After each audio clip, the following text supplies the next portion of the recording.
Okay, really been too busy this morning and actually up to this afternoon, I just got home, mga hapon na and then konting pahinga, tapos kumain, syempre, yan, nood sa YouTube, sa ganyan, ano. At syempre, I prayed and ito na, bumalik na yung lakas natin, yung composure natin, then Lord, kako, how about siyempre gusto ko Bible study naman tayo. Okay. Ang pag-uusapan po natin ngayon ay tungkol kay Joseph. Mostly, si Joseph, ito yung sinasabi nilang ang laki ng hawig sa buhay ng Panginoong Hesukristo. Yes, malalaman natin mamaya kung bakit at siguro maski hindi ko na po sabihin sa inyo kung totoosin. Kung palabasa kayo o nagbabasa-basa kayo ng Bible, batin nyo ang binabanggit ko. Pero nandito po yung mga tinatawag nating mga points that I can present. Then, atin po itong imamagnify ayon sa lens ng katotohanan ng biyaya ng Panginoong Hesukristo. So, ready na po ba tayo? Okay. Ito ang pamagat nito, Jesus and Joseph, the Great Typology. Again, Jesus and Joseph, the Great Typology. Pag sinabing typology, ibig pong sabihin nito, ito yung similar.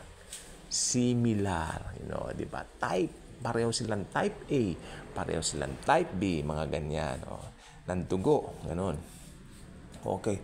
Actually, puro points po ito, so maganda po ito. Kumbaga sa wala nang ligoy-ligoy, diretso po agad siya, no? Number 1. Si Joseph ay ipinagbili ng mga kapatid niya.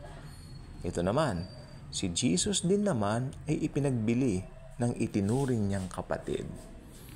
Actually, we don't need any Bible verses to support all of this because alam naman natin na matatagpuan po ito sa mga Gospels, yung nangyari kay Jesus at yung nangyari kay Jose. Matatagpuan po sa Genesis. I think starting po ito sa sa chapter 46, kung hindi ako nagkakamali. So, palawigin na lang po natin. Makikita po ninyo si Joseph. Ipinagbili siya ng kanyang mga kapatid dahil po sa inggit. Okay? Nakita ninyo, ginawaan siya ng kanilang ama na si Jacob. Ginawaan si Joseph ng special coat na ito yung pinakita ni Joseph. Siyempre, sa saya ni Jose, ni Joseph, sabi niya sa mga kapatid niya, "Hey brothers, look, our dad made me this." Ba? Sa halip na matuwa na inggit. So, napagkasunduan nila na gawan ng hindi mabuti itong si Jose o si Joseph, no? Ganon din naman si Jesus ay ipinagbili rin naman ng isang itinuring niyang kapatid. Nakita niyo? Di ba typology? Nakita niyo? Itong si Joseph ipinagbili ng mga kapatid niya. Ito naman si Jesus ipinagbili ng isang itinuring niyang kapatid. Si Judas Iscariote. Okay? So, yan ang first typology natin. Okay? So, alam na po natin yan. Number 2, si Joseph ay nireject ng mga kapatid niya. Rejected siya ng mga kapatid niya. Nakita po ba ninyo yung nangyari kay Jose? Siya po ay pinagbalakan nilang patayin nung una di ba? Pero sabi nila, kung ihuhulog natin siya dyan sa balon na yan, tatakpan natin, mamamatay siya, di ba? So may cargo de konsensya pa. And then, ang nangyari na lang, may dumadaan ngayon na parang mga bumibili ng mga alipin. Ganyan po kasi nung araw bibili ng mga alipin, dadalhin sa isa sa pinakamalaking imperyo that time, ang Egypt. Pinakamalaki actually na empire ng Egypt na pinakamasikat. Okay? So, si Joseph, napagkasundo ng mga kapatid niya na ipagbili na lang doon. Diba? At yung kanya pong coat na bigay ni Jacob, nilagyan nila ng dugo ng hayop. And then they presented to their father, "Father, our dear brother Joseph is dead." Nakita po ninyo sa Bible kung babasahin nyo, grabe ang hinagpis ni Jacob nang malaman niyang patay na si Jose. Kasi mahal na mahal po niya si Joseph. Kasi yung ibang mga anak niya yun kay kung hindi ako nagkakamali, anak niya ito kay Leah. Pero itong si, anak niya kay Rachel ito eh. Mahal na mahal niya si Rachel. Mahal niya si Rachel, si Jacob. So, di ba? Nakita po ninyo yun? Dalawang anak niya rito. Yung isa, si Benjamin. Ayun. So, yeah, kung palabas naman kayo ng Bible, kailangan ko pa po bang i-elaborate? Siyempre, hindi na, di ba? So, I think by now, let's proceed to the topic. Wait lang po. So, ayan. Medyo nagsara lang yung telepono. Hindi ko po alam. So, inano ko lang po siya. Okay. Saan na ba tayo? Number 3 na po tayo. Hope nakakasunod naman kayo. Ang talent at talino ni Joseph ay pinakinabangan ng mga Egyptian. Bakit? Sapagkat doon pa lang po sa pangangalaga ni Potiphar, nakita na po niya ang kakayahan ni Joseph na mag-interpret ng dreams. Okay, basahin na lang po nyo. I cannot, each of the events of Joseph's life, I cannot, tell it here. Basahin nyo po ang Bible. Pero yung isang panaginip niya roon natupad doon sa lalaki na kasama niya sa kulungan at ito ang nag-report kay Paraon na, merong magaling managinip dito. So, may panaginip ako kanong Paraon. 7 years na ganito and then 7 years din naman na. Yan, inelaborate ko na lang po. Sabi ni Joseph, ang panaginip niya po, ibig sabihin, may 7 years na kasaganahan at 7 years susunod na kahirapan. Then, kailangan niyo pong mag-appoint ng isang tao na magli-lead sa inyo o tutulong na marunong na tao para sa mga, ang tawag dito, kayamanan ng Ehipto para hindi maapektuhan nung susunod na taggutom. Ibig sabihin, doon pa lang daw sa 7 years ng kasaganahan, doon mag-iipon na sila. Tama naman po yun. Dapat sa kasaganaan natin, nag-iipon tayo. Gusto po ng Panginoon yan. And then, sa pagdarating na yung 7 years na paghihirap na yan, pansin niyo po, hawig po sa 7 years of tribulation. Talagang parallel eh. So, meron kayong pagkukunan yung mga barns, mga kaban, ganoon. So, yan ang inaano ni Joseph. So, sabi naman ng Paraon, meron pa bang hihigit sa'yo? So, ikaw nang gagawin kong kanang kamay ko. Ayan ang sabi ng Paraon sa kanya. Okay?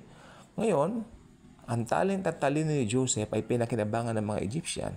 Ganun din, ang pag-ibig at ang pagmamahal naman ni Jesus ay naranasan din nating mga Gentiles. Tandaan po ninyo, ang Egypt po ay Gentile nation. Tayo po mga Gentiles tayo. Hindi ba? Actually, nireject siya ng mga Hudyo si Jesus eh. Kaya ang biyaya nabuksan sa mga Hentil. Tayo po ay mga Hentil. Now, if you're going to ask me, what is a Gentile? Isa na sagot ko, someone who is not a Jew. Someone na hindi Hudyo. Yun ang Hentil. Yun ang Gentile. Number 4. 4. Si Jose ay hindi agad nakilala ng mga kapatid niya. Ganon din naman si Jesus ay hindi nakilala ng mga Hudyo. Ayun, elaborate pa ba yan? No need na. Okay, again, si Jose ay hindi agad nakilala ng mga kapatid niya. Hindi ba? Nung